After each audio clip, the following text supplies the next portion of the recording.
podcast is part of the Sports Social Podcast Network. 10, 9, 8, 7, 6, 5, 4, 3, 2, 1, 0. He manages to get it wide to Jacob Minter. Good job with the shot, and the Slough Jets have taken the lead on the power play. With the shot for a goal. No need for the save from Lorde, and Campbell finds himself in, and it's 3-1 to the Johnson Chieftains.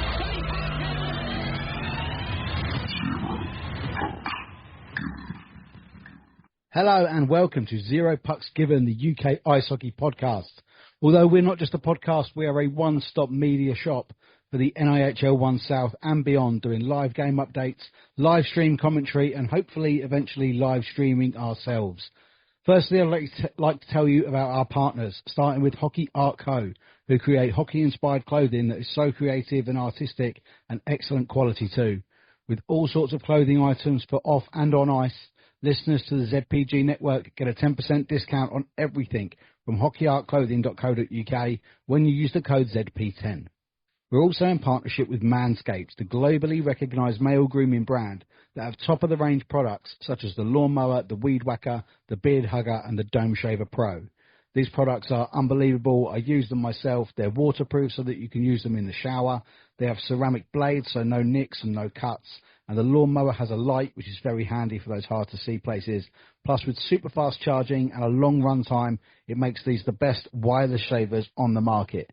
You can get 20% off of everything from manscaped.com when you use the code 0pucks20. And finally, we are part of the Sports Social Podcast Network, the biggest podcast network in Europe, boasting over 500 podcasts from 20 different sports. And we're thrilled that the ZPG network, including Zero Pucks Given and ZPG Ice Maidens, is a part of it. Hello, welcome along. This is episode 133. I'm Ben, and this is Zero Pucks Given. A massive thank you to everyone for listening to last week's Roundup episode. Every week there's more and more of you joining us. The social engagement is climbing, so thank you so much for that. And the total social media followers has surpassed 6,000, so thank you so much again. You know, it's a very simple thing. It costs nothing, just simply following, liking or sharing the content that the clubs or the independent media channels put out. Some clubs are terrific with their social media, some not so. But the guys and girls in the independent media channels are spending a whole lot of time creating the content, publicising the sport via social media, and it's one of the purest forms of growth for the sport. So thank you all for your support, for what you're doing here, and we are looking at doing another kind of online media for the UK ice hockey world in the new year. Make sure you subscribe to the YouTube, because there'll be a little teaser video coming in the next few days for what we're planning to do with a live show on YouTube once a month. Think Soccer Saturday, but for the NIHL conferences. I'm going to get together what I need. I have a few practices to make sure I get it right. And if you would like to be a name sponsor of this new show, please let me know. Drop me a DM or email via zeropucksgivenpodcast@gmail.com. So let's get to the news, some roster news from across the Britton division then. After the departure of Neil Lydiard from Oxford, he has been announced at Slough Jets, an incredibly experienced signing to add to the Jets D-corps, who have been missing a few in recent weeks, the likes of Lindgren and Redmond. So a very astute signing from Spittle at the hangar. Also another D on the move after guesting for the Bristol Pitbulls to cover their growing injury roster. Jay King has permanently left the Chelmsford Chieftains and headed to the Pound to complete the rest of the season in the National League. All the best to Jay. The GB women's roster for the upcoming Olympic qualifiers has been announced. Congratulations to all, but special congratulations to Britton division players Maddie Wright, Abby Sylvester and Ellie Wakeling. Ellie, of course, is the part of the alumni of ZPG guests that also include Jodie Alderson-Smith, Rachel Cartwright and Chamonix Jackson. So well done, ladies. Let's go get it and send the girls to the Winter Olympics. Dops news from this week then, and as expected, Oxford goalie Morgan Parsons has received 2 games for his part in the altercation at the Thunderdome last week. The majority of the bans coming from altercations in the Northern Conferences, as well as an 8-game ban with 3 suspended for Dean Holland of Whitley Warriors after a big open ice hit against D-side. Many differing opinions on this hit. I've seen a couple of angles. A face-on hit is always a little bit dangerous. The D-side player emerging from the D-zone with the puck should absolutely get his head up. But with the hit, Holland kind of dips his legs, crosses his arms and uses the shoulder to hit just under the chin of the D-side player, whose bucket flies off and he sprawls on the ground. The really disturbing thing for me is that no one in red and green seeks immediate retribution. I haven't heard about injury for the D-side player. I just hope that he is back soon and recovering well, and that the 5 games that Holland missed will serve as a lesson. And yes, this is a tough physical sport, but his actions for me were unjustifiable and quite dangerous. So, yeah, a ban is well due. So let's have a look at this weekend's games then, and we will start at the hangar as the Solent Devils fly into town. The clashes between these two so far this season have seen the Jets coming out on top both times, and they had an early power play chance when Mason Wild sat for hooking on 3:25, but the Devils special teams held strong early doors. The visitors then had a power play chance when Lewis English sat for hooking on 9:52, but the Jets' penalty kill unit, boosted by the experience of Neil Lydiard, killed it off and successfully killed again after Liam Clark sat for tripping on 16:24, so no score in the first. Into the second, and the game remained tight, but the Devils had a period of 5-on-3 when former captain Alex Cole received 2 minutes for boarding on 27:54, shortly followed by Harry Harman for tripping on 28:51, but the Devils were unable to breach the Jets' defence. They then had a man in the box themselves when Dan Lackey sat for holding on 31:43, but after the Devils returned to full strength, they found themselves behind when Christian Moore assisted Brandon Miles to make it 1-0 on 34:14. A few minutes later, the Jets doubled their advantage when Luke Smittle and Jack Goodchild assisted Ollie Hemmings-Mayer to make it 2-0 on 38:32. On 39:05, an unsportsmanlike conduct penalty saw Miles take a seat for the remainder of the second period that saw the Jets take control. Into the third, and after Miles returned to the action, the Jets seemingly killed the game off when Christian Moore and Luke Smittle assisted Jack Goodchild to make it 3-0 on 42:45. A minute later, the Jets were on the power play when Sutton was boxed for tripping on 43:40, but the Devils killed off the disadvantage. But after they did, the Jets finished off the game in style when Ollie Hemmings-Mayer and Luke Smittle assisted Jack Goodchild for his second goal of the night, making it 4-0 on 47:50.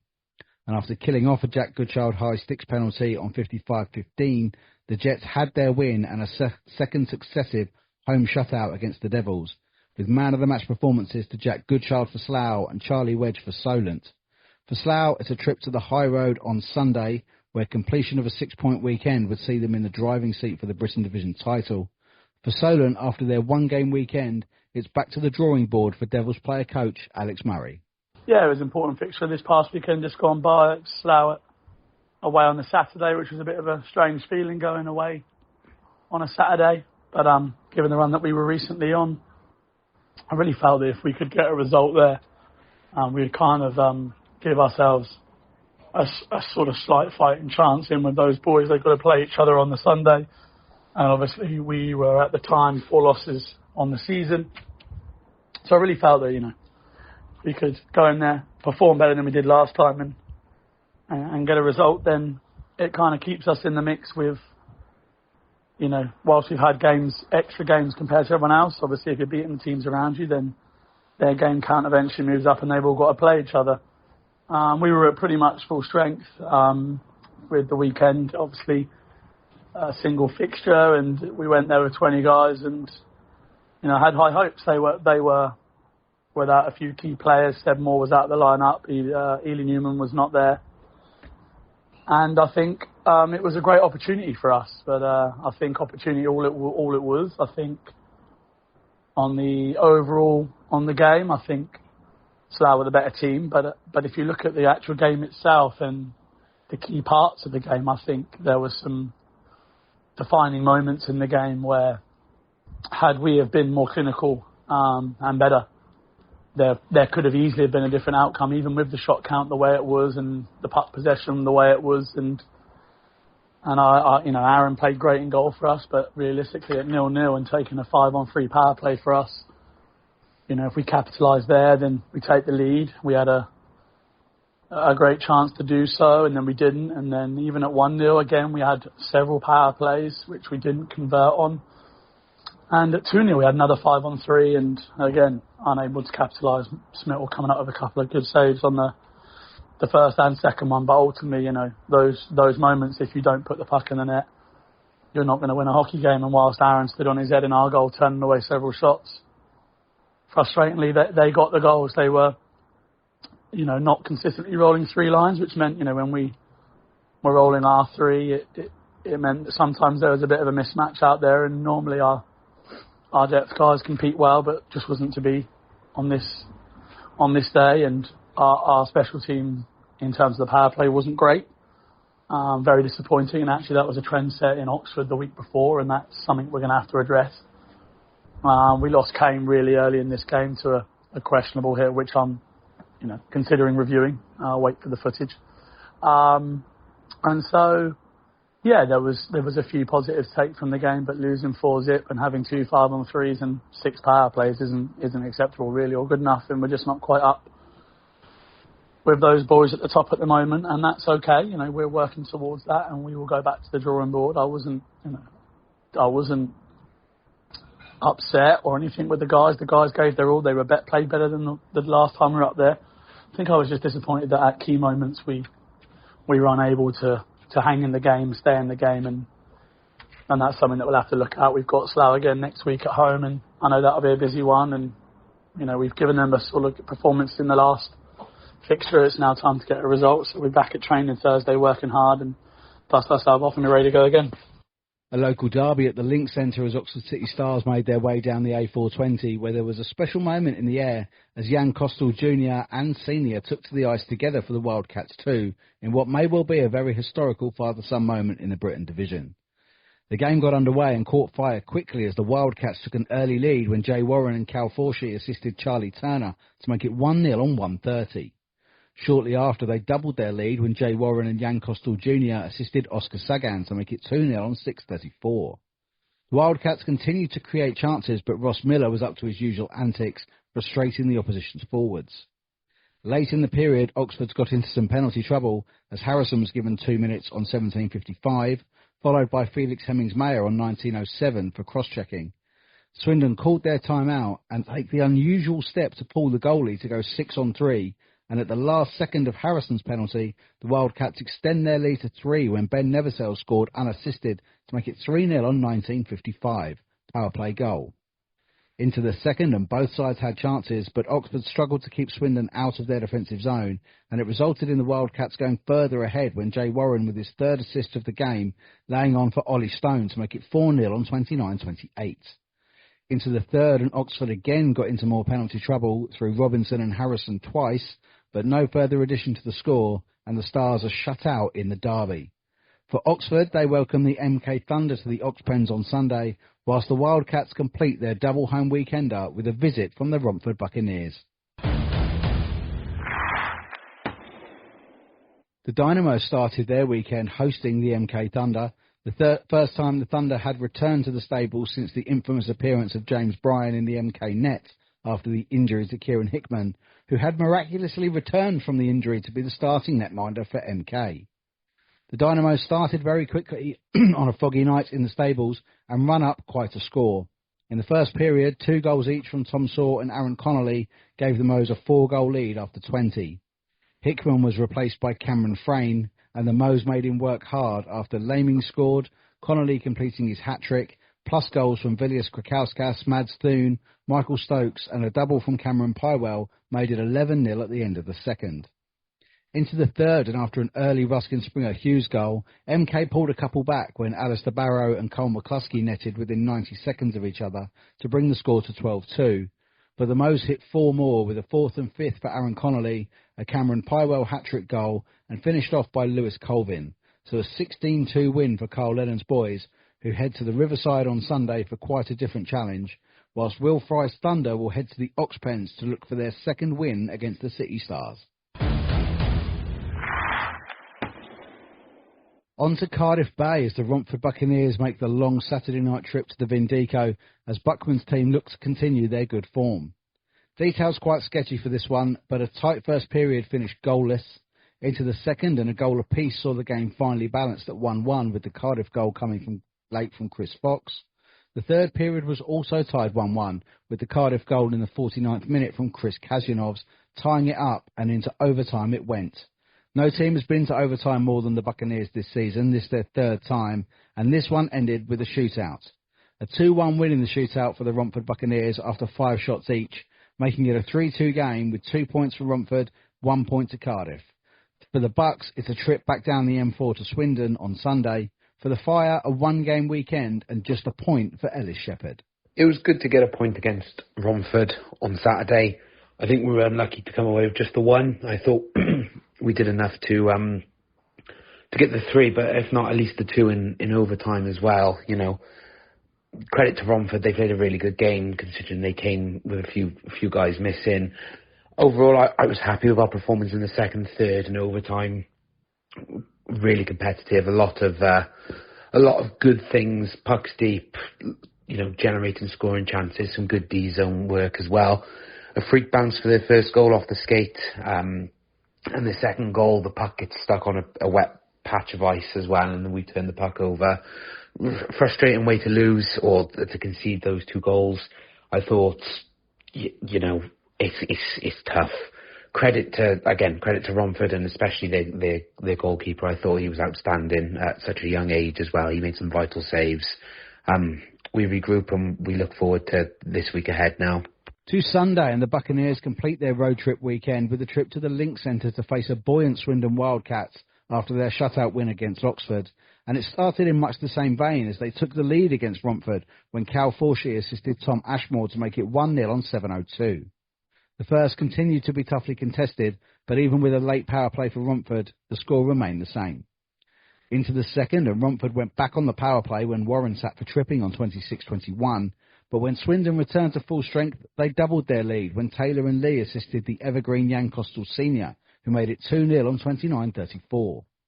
Shortly after, it was 3-0 when Sagan assisted Luca Kirk-Brown to score on 31-34. On 35-41, penalties on both sides for roughing, so whilst both teams remained even-handed, Swindon moved further ahead when Warren and Turner assisted Ollie Stone to make it 4-0 on 36-56.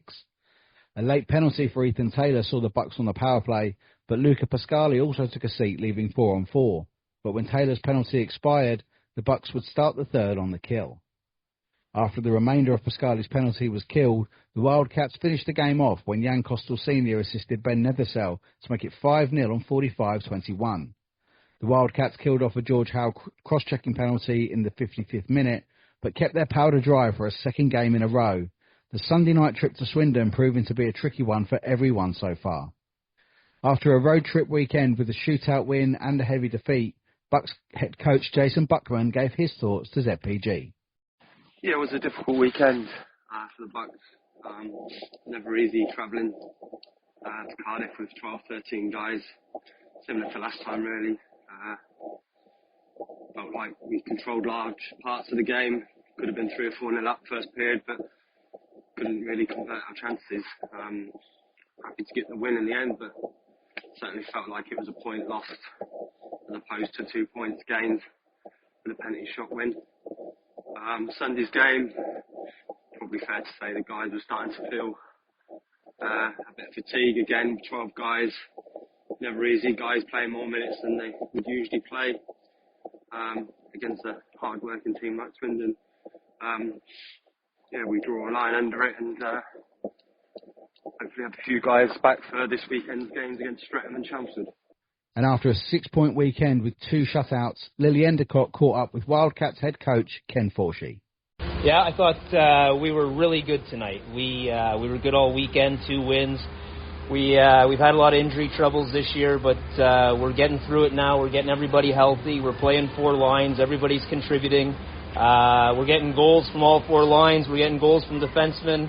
The contributions are all through the lineup. So, yeah, we're in a really good spot right now, and we just got to keep it up. Oxford and MK faced off again after the Thunder bested Oxford last week to gain their first win of the season. And with both coming off heavy defeats on Saturday, it was a lively start at the Oxpens that saw the Stars take an early lead after Tidings and Peacock assisted Jake Williams to make it 1-0 on 2:26. From the restart, roughing penalties for both Jack Peacock and John Welthall continued in that tone. On 5-11, Alistair Barrow was boxed for interference, and in the resulting power play, a former Thunder player did the damage when Mario Kiru combined with Alex Tidings to assist Joe Covey to make it 2-0 on 6:27, power play goal. After 10 minutes, Wellthall was back in the box for roughing, joined by Sam Robinson for holding, but neither side could add to the scoreboard. Into the second, and the Thunder had a power play chance when Covey and Hickman were boxed for roughing, but the Stars man McGurk was also penalised for holding, all on 28-15, but the Stars killed off their disadvantage. There was then a raft of penalties after a Harrison kneeing penalty, followed by too many men for MK, holding for Casey Wilson, before Don Wellthall fancied a sit down again, this time for slashing, but with both teams back at full strength, the Stars pushed further ahead when Harrison and Peacock assisted former Thunder player Mario Kiru to score and make it 3-0 on 38:02. After the goal, a penalty for Thunder's Alistair Barrow saw the Stars back on the power play and take full advantage when Felix Hemmings-Mayer and Aidan McGurk assisted Joe Covey for his second of the night, making it 4-0 on 39:08, power play goal. Into the third, and Barrow headed back to the box for high sticks, before Sean Reynolds and Aidan McGurk took a seat for roughing, Reynolds with the extra 2 for instigating. But after MK returned to full strength, they got on the board when Nathan Mead assisted James Bryan to make it 4-1 on 50:28. After, the Thunder called their timeout and attacked again, making it a slightly more uncomfortable evening for their hosts when Sheehan and Reynolds assisted Alistair Barrow to make it 4-2 on 54:19. The Thunder then forced Miller into a stupendous save to keep his side 2 goals clear, before Caleb Sheehan was pulled to give the Thunder the extra man. However, Wilson was able to assist Felix Hemmings-Mayer for the empty net goal that killed the game off 5-2 at 58:39. Covey and Barrow take the man of the match honours, and after another difficult weekend, Thunder head coach Will Fry, as always, gave an honest assessment. Yeah, a bit of a strange weekend for us, really. I wasn't able to make the game on Saturday. Had some personal things that came up with family that meant I had to stay up in Nottingham, so I can't really give too many comments on the game down in Invicta. Obviously disappointed to see the result, but I think it was a bit of a strange day for everyone involved, rushing around and trying to get things sorted to make sure the game could go ahead in terms of having the coaches on the bench and stuff. So, yeah, it's not one I can comment on, but the game last night in Oxford, frustrating, I think is the only word we can use, really. It was... I feel like we undid a lot of hard work that we put in the week before against them at home. Oxford played a good game plan. It's a tricky rink to go and play in, and you know that you're in a condensed space, and the physicality is always going to go up compared to playing on a slightly larger pad like we've got in Milton Keynes. But we just didn't hit the ground running at all. Slow start from us. Didn't defend the zone well. We've tried to make some sort of changes to how we're working in the defensive zone recently, and it's not really working or clicking. And I'm not sure whether it's a back to the drawing board or something we kind of just need to push through, and hopefully the guys will get it in the not too distant future. So that's something for us to have a look at the video from the last few weeks and see if we can work out what's going on. But yeah, we've certainly got some positional problems in the defensive zone that are causing us real issues, and you know, another sloppy penalty to concede, and we don't defend the power play well, and it causes us problems, and we go 2-0 down. So not good with the first. Second period, I thought we came out first 5 to 8 minutes or so. We looked good. We were on the front foot, but again, we're not really getting the puck in an area we look like we're going to score. We did well to get good shots on their goal early and try and force some rebounds, but not really picking them up. So it was just very disjointed from us. And then, yeah, we didn't finish the period well, and we let Oxford get 2 goals. Again, some poor discipline costing us. I think some frustration with how the game was panning out, but look for a response in the third, and you know, we made some changes tactically to try and catch them out after the timeout, which I can't remember when we called it. About 10 minutes to go, we made some adaptations to really give it a run into the end of the game, and it worked. We had 2 quick goals. I think we caused some panic on their side of things, and we possibly should have had a third as well. I think it was a rebound in front that just Sam Purcell's collected in front of the net, and I'm not quite sure Miller's got across and saved the rebound, but fair play to him. You know, he is one of the best goalies in the league, and it's always going to be difficult going and winning games when he's in net. So yeah, we ran out of time, and they got the empty netter at the end to kill the game off. But it was chippy. It was a bottom of the league affair, and it's disappointing for us. But you know, results like that can be difficult to digest. But I think it's one of those where we can't lose sight that we're working on a project that's bigger than just this season here, in terms of trying to rebuild and develop a lot of very, very young players into players that we can rely upon for several years, and actually, you know, hopefully push them up into the higher levels of the game as well.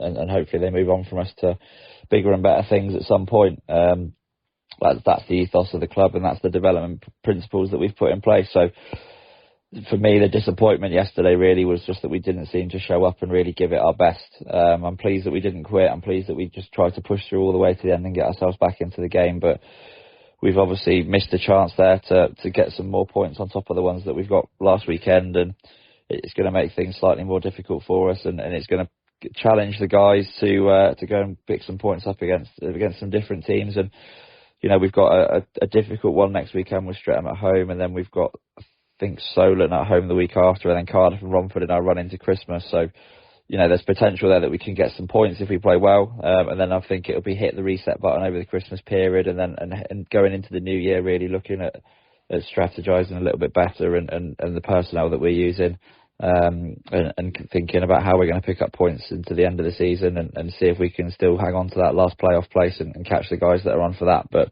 you know, it's a disappointing weekend results wise again, but it's like I said, it was a bit disjointed because we had some issues on Saturday, Friday night, Saturday morning, that I think threw people all over the place, and it was the concentration wasn't necessarily on the hockey, which is never going to help. So hopefully we'll get a good one against Streatham next weekend and put a good performance in against them, and we can run into Christmas. And after bouncing back from Saturday night's defeat, Stars head coach Mark Saunders gave his thoughts to ZPG.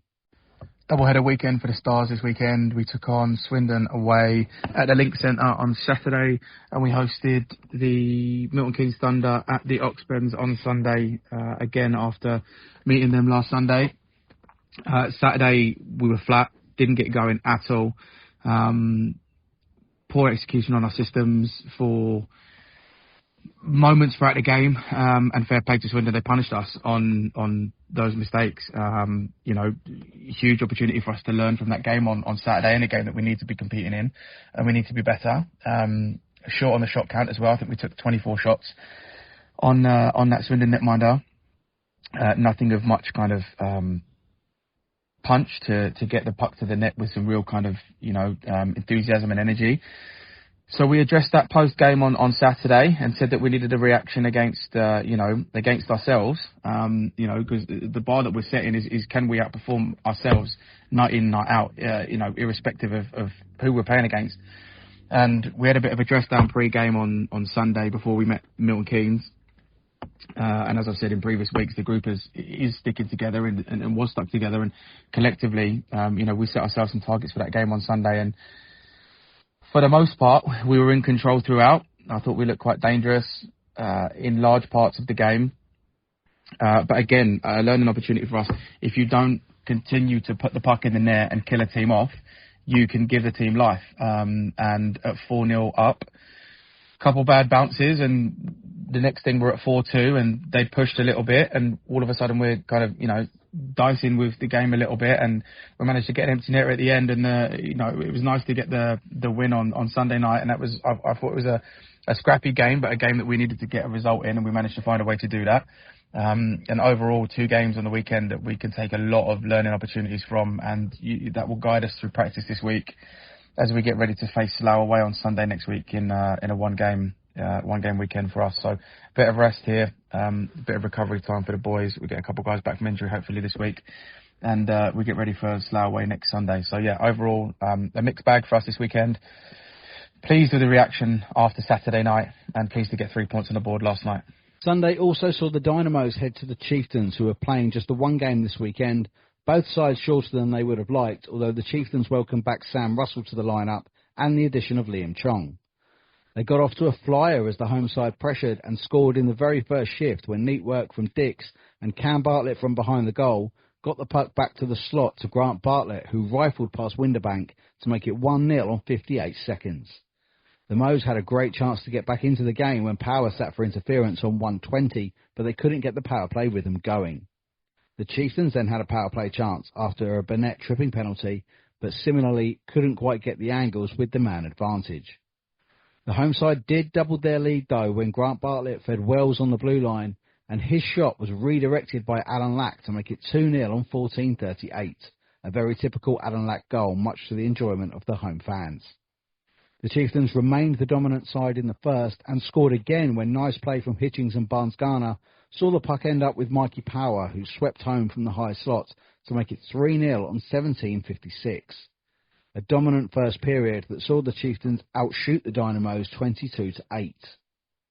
Into the second, and the visitors looked a bit more on the front foot and made the Chieftains penalty kill unit work incredibly hard after Dan Fay was sanctioned for high sticks, but managed to pull one back even-handed when Stevenson poked the puck out of the D-zone to Bronyman, who took it over the blue line before feeding James Laming, who shot knuckle pucks in the air and evaded Jordan Lauday at his near post, making it 3-1 on 33:05. Despite the Moes pressing to get on the board again, hard work in the corner from Fillery got the puck to Sam Russell, whose close-range shot was saved by Windybank, but pushed wide where Cam Bartlett rifled a one-timer from a tight angle into the top shelf to make it 4-1 on 36:37. Sasha Maltsev cracked one against the iron in the final seconds, but 4-1 it remained. The Moes flipping the shooting stats around and outshooting their hosts 2010 in the second, but into the third and an early Ravenscroft penalty saw the Dynamos on the power play again, and this time they found their rhythm, resulting in Connolly and Thune assisting for Tom Saw to poke home from the slot to make it 4-2. It could have been a catalyst for a comeback, but whilst Wells and Cam Bartlett had the puck in the D-zone, Alan Lack collected it and went coast to coast down the left before cutting across and finishing through the 5-hole for his second of the game to make it 5-2 on 43:31.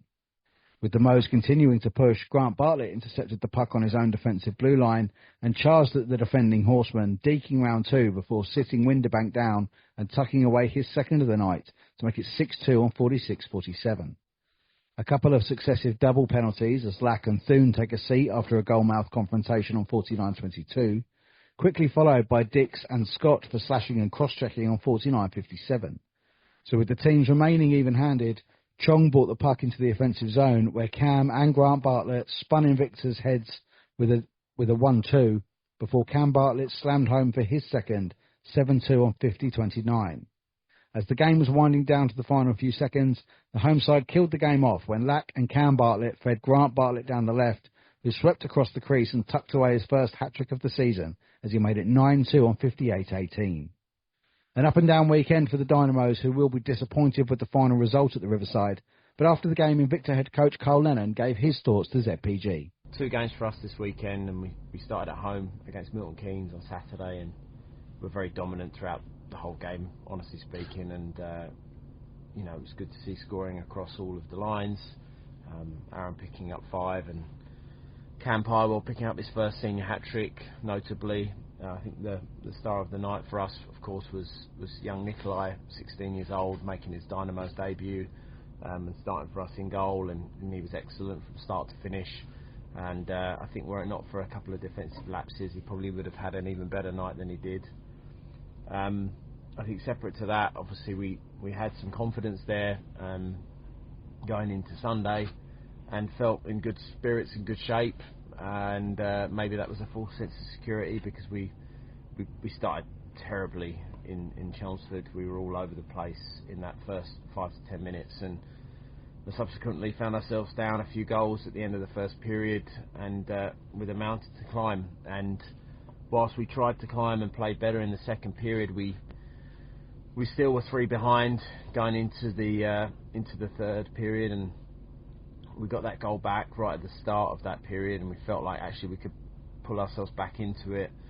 And then literally immediately after, they scored again, and that just killed all of our momentum and killed, I guess, the spirit and belief that we had on the evening. And they ran out casual winners in the end, and that's not good enough, and seems to be the story of our last month or so in this team, and super frustrating. Look, we've got 2 weekends back to back off now, which is obviously weird from a scheduling perspective, but it's probably come at a good time for us to sort of get in the right headspace moving forward. We also have, a number of injuries that have been plaguing us for the last few weeks, so it will help us get a few players back closer to fitness, and ultimately that will help us leading into the Christmas period. After gaining 3 points from their one-game weekend, Chieftains head coach Lewis Clifford gave his thoughts. So I played in Victor for the second time last night, first time at home. The game started really well. We had them sort of pinned in their end, good forward check and good pressure being put on them right from the first drop of the puck, and we actually scored on our first shift, which was nice. Always puts those nerves away a little bit, and you can sort of get on with the game. The first period we were really good, 3-0 up, and not cruising, but we were 3-0 up without really a lot of drama. And I didn't like our second period at all. I think the boys would agree. We got a bit sloppy in the second, and just gave too much away. I think on another night that could have been a much closer game than it ended up being. But most of what the Dynamos were getting was on the back of us sort of giving it to them. And I think we tightened up again in the third, and we were much better than we were in the second. Ultimately, it was an 8-2 win to us. Like I said, it probably could have been a little bit closer. I think we were definitely the better team, deserved to win, but I'm not sure 8-2 is a true reflection of the game. In Victor we've got players over there that can cause you damage and do cause damage. Their top 2 lines of forwards are really proficient, quite stacked, and we had to be aware of those threats all night. But we played well for 2 periods out of 3, and got the job done against a good team, so I've got to be happy with that. Just like to say thanks to the Dynamo's physio who came over after the game and did some stitching for us.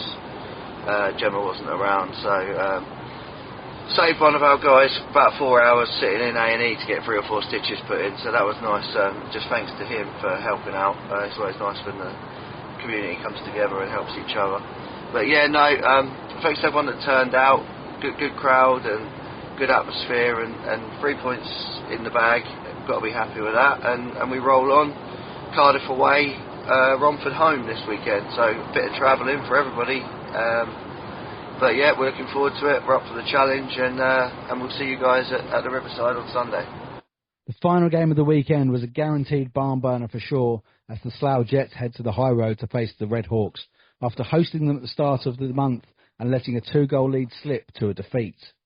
This game was equally as hotly contested as the first, with the visitors starting with the former Red Hawks goalie Nate Gregory in the pipes and former Red Hawks enforcer Brandon Miles wearing the C for the Jets.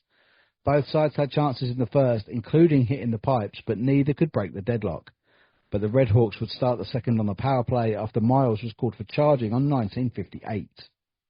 After the Jets killed the Miles penalty, they had a power play chance themselves when Pitchley sat for high sticks, but they failed to capitalise.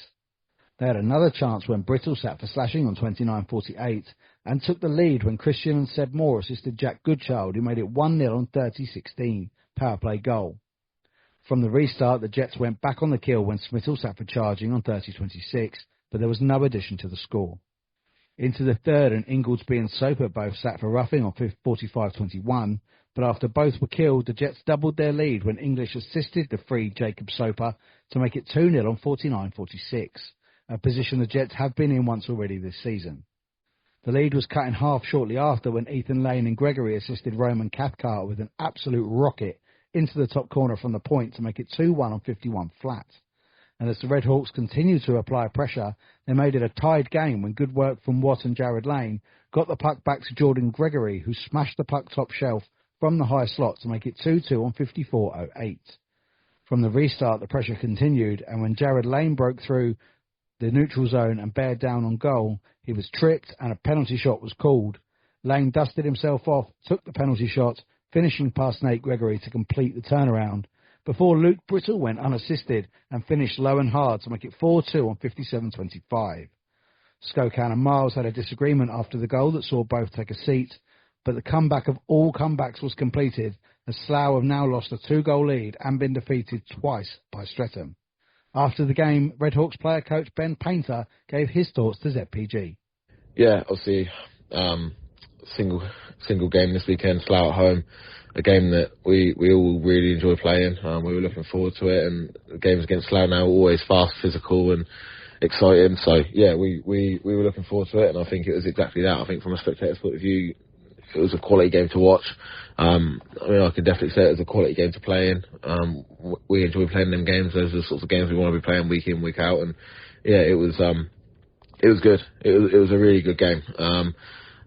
I think obviously we found ourselves 2-0 down. First one being on the power play, and another one being just a bit of a mistake in the D zone, which mistakes happen. That's sport. But I wouldn't say that at that stage we deserve to be 2 down. I think Slough were obviously a bit more clinical, put away those chances, and I think the other end I think we matched them well, and in fact I think we dominated parts of possession and really sort of, if we were a bit more clinical, would have been in a different situation. But even at 2 down with 10 minutes to go, I mean, you could tell from our group and from our bench that there was still belief there that we could pull that back. We've got that experience and we've got that bit of grit and know what it takes to really dig in and dig our heels in and push back and pull ourselves into games somehow. So yeah, I mean, would I prefer it to be a bit more comfortable? Of course, but do you know what? It's unbelievable to see the mindset of the guys and the mindset of that group. They're starting to see exactly what we can do when we do turn it on and really play our game.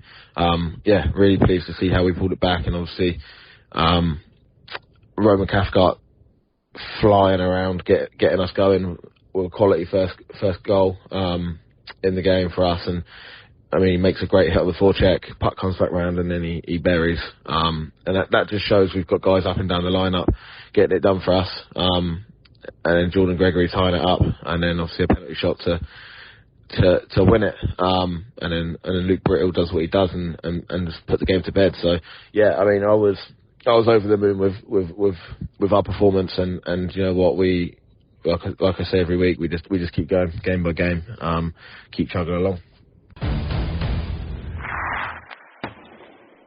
Well, a stunning weekend, some outstanding performances from both ends of the table. So let's have a look at this. Hi, it's Justin Wong, Kenny Wu from the Muddy Ducks, presenting Zero Pucks giving Britton Division Player of the Week. Player of the Week then. Well, some massive shout-outs. Jack Goodchild, another good weekend. Grant Bartlett racking up the goals and the assists. But as the Wildcats take a 6-point weekend, which is impressive enough in this division, but to get 2 shutouts with it, this week's ZPG Player of the Week is Swindon Wildcats netty Ben Clark-Leach.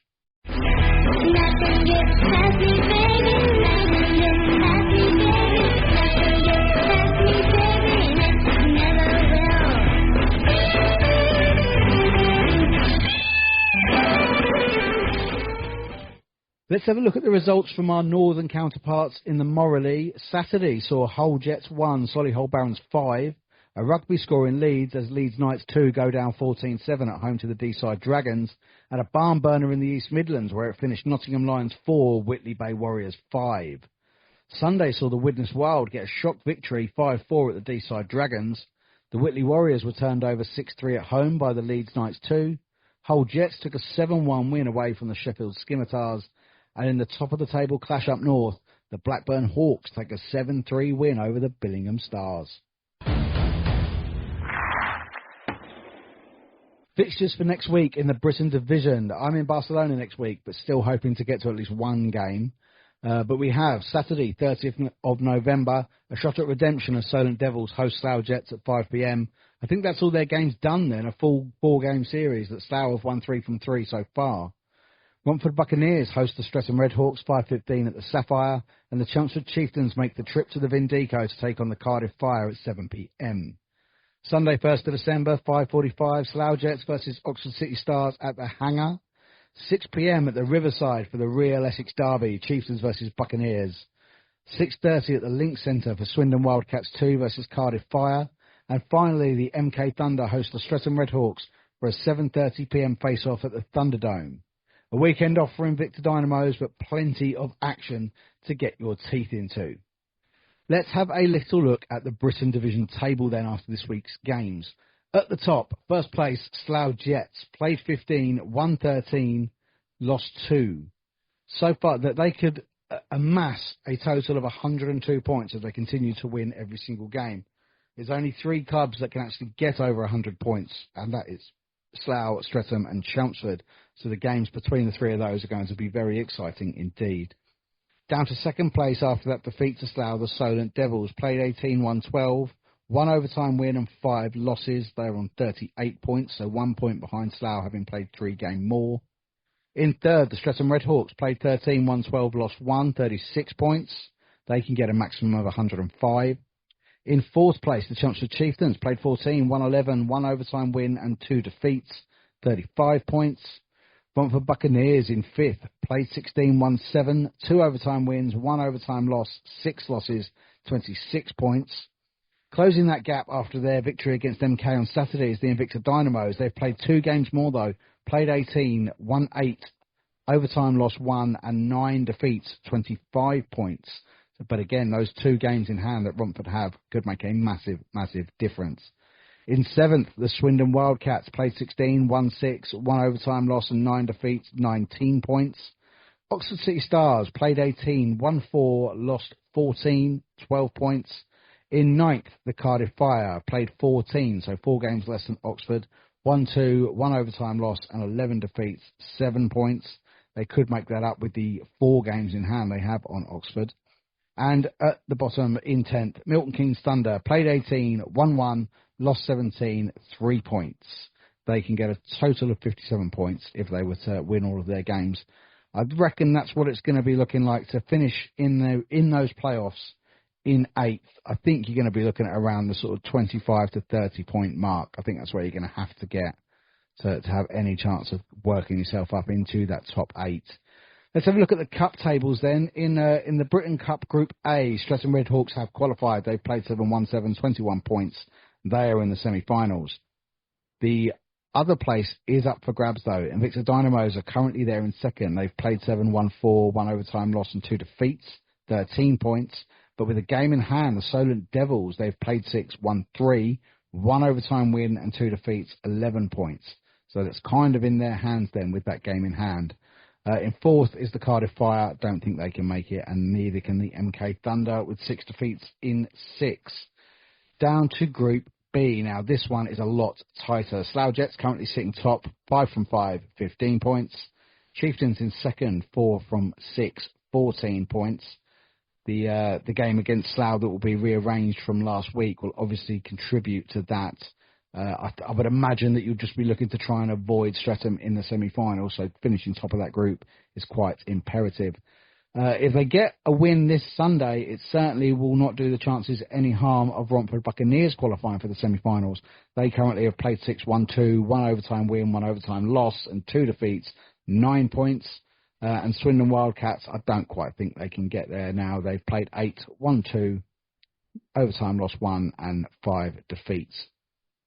So they have done all of their cup games. They will not be qualifying for the semi-finals. So coming later this week then, I'll be catching up with Streatham Redhawks forward JJ Pitchley. I know JJ has made a couple of appearances on 4,000 and counting, so we're going to sort of try and avoid asking him a lot of the same questions, but obviously his family's been heavily involved within the ice hockey setup in the UK, so he's got quite a sort of a unique perspective as a player that's played at the higher level, is now playing in the 3rd tier, but has also been involved in a lot of that sort of coaching area for the really high level of junior hockey. So he's got a great perspective. And of course, he's had a great couple of years at Streatham as well. He's become quite a talisman for them since he's been there. And then also, just to touch on what we said earlier in the episode, we're looking at Hockey Night Live for January. So we're going to be one Saturday a month where we'll be live on YouTube and we'll be taking you through every single game that is going on as it happens. So just think Soccer Saturday, but for UK ice hockey. So I'll be giving you the score updates, the goals as they go in, and then we can look at having sort of people in rinks or at home watching streams that can sort of come on and give us the action as it happens. and see where we go with that. I think it's a really interesting idea, and it's something that could make it a lot easier than sitting there and scrolling on social media. Just come to the one place, and we'll have it all there in one place. Thank you so much for listening to this roundup episode. Thank you so much to the coaches for providing their thoughts. We had 9 from 10 this week, so we're getting there. We're getting very, very close. We will have all 10, I'm sure, at some point. But yeah, 9 from 10 coaches this week, and I as always, so appreciative of your time that you want to donate your thoughts to the podcast. It certainly does add a certain little extra thing. As I say in the post that I put out, and we'll be putting out one this week as a quote from all 9 coaches, that, you know, it's the only podcast in the UK that does that. We have thoughts from right across the division, games from right across the division, with, you know, in-depth match reports, and we like to sort of keep you on your toes and keep doing as much as we possibly can to sort of keep moving forward and progressing with 0 Pucks Given. Well, thank you so much for listening. I'll see you next time.